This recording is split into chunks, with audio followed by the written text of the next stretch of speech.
नमस्कार दोस्तों, स्वागत है आपका। दोस्तों आइए देखते हैं आधुनिक भारत का बहुत ही महत्वपूर्ण प्रश्न दयानंद सरस्वती जी और आर्य समाज के संबंध में। तो देखिए, दयानंद सरस्वती जी का जन्म 1824 ईस्वी में हुआ था गुजरात में, और इनका देहांत 1883 ईस्वी में हुआ था। इनके देखिए प्रथम गुरु थे दंडी स्वामी पूर्णानंद जी महाराज। इनसे इन्होंने संन्यास की दीक्षा ली थी। और इनके द्वितीय गुरु थे विरजानंद स्वामी जी महाराज। विरजानंद स्वामी जी महाराज जो कि मथुरा से थे, इनसे इन्होंने वेद और शास्त्रों का ज्ञान लिया था। दयानंद सरस्वती जी महाराज ने 1875 ईस्वी में मुंबई में आर्य समाज की स्थापना की। फिर 1877 में अर्थात 2 साल बाद आर्य समाज का मुख्यालय लाहौर में स्थानांतरित कर दिया गया। आर्य समाज की स्थापना के देखिए 3 मुख्य उद्देश्य। पहला, वैदिक धर्म को पुनः शुद्ध रूप में स्थापित करना।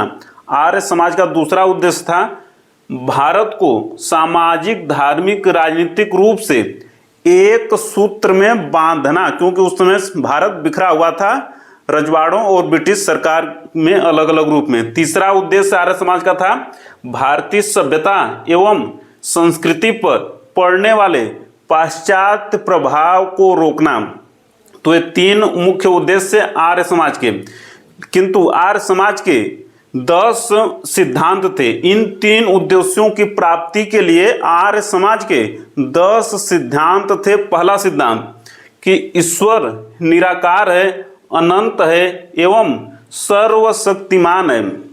आर्य समाज का दूसरा सिद्धांत देखिए कि समस्त ज्ञान के स्रोत वेद हैं। तीसरा सिद्धांत कि ज्ञान का प्रसार अज्ञानता को दूर करने एवं ज्ञान का प्रसार करने के लिए करना चाहिए।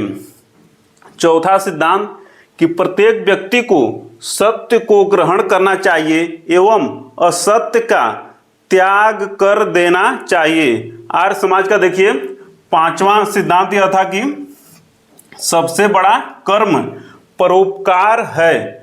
छठा सिद्धांत देखिए कि कर्म एवं पुनर्जन्म में विश्वास। आर्य समाज के लोग कर्म एवं पुनर्जन्म में विश्वास करते हैं। 7वां देखिए कि आर्य समाज शुद्धि हेतु यज्ञों का आयोजन आवश्यक है। शुद्धि हेतु यज्ञों का आयोजन आवश्यक है, यह मानता है आर्य समाज।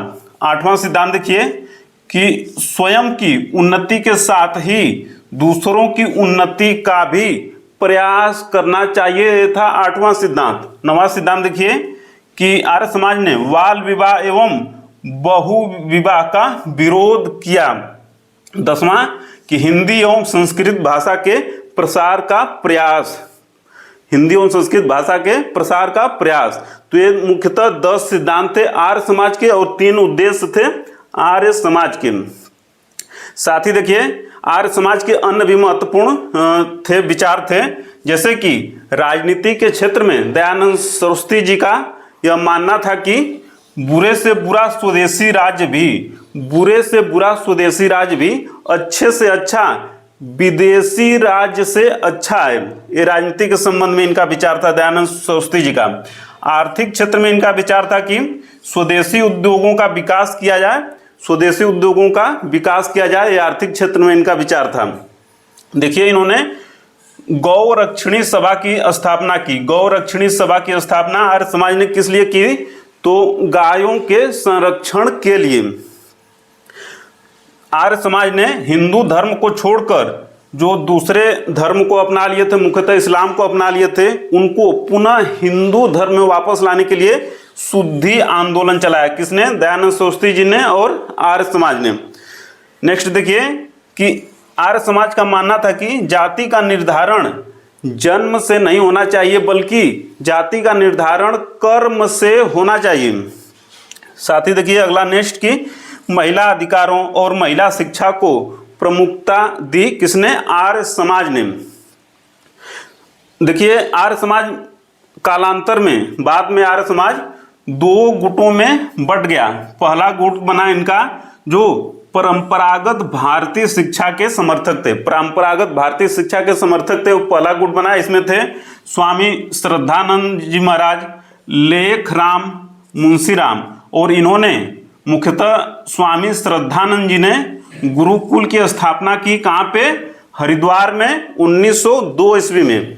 आर्य समाज का दूसरा गुट जो था वो पाश्चात्य शिक्षा के समर्थक थे, और इसमें प्रमुख रूप से थे हंसराज जी, लाला लाजपत राय जी। इन्होंने डीएवी कॉलेज की स्थापना की पूरे इंडिया में। डीएवी कॉलेज अर्थात दयानंद एंग्लो वैदिक कॉलेज, डीएवी कॉलेज।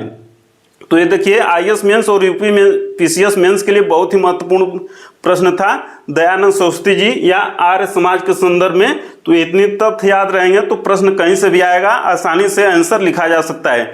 मिलते हैं जल्दी अगले प्रश्न में, तब तक सादर नमस्कार।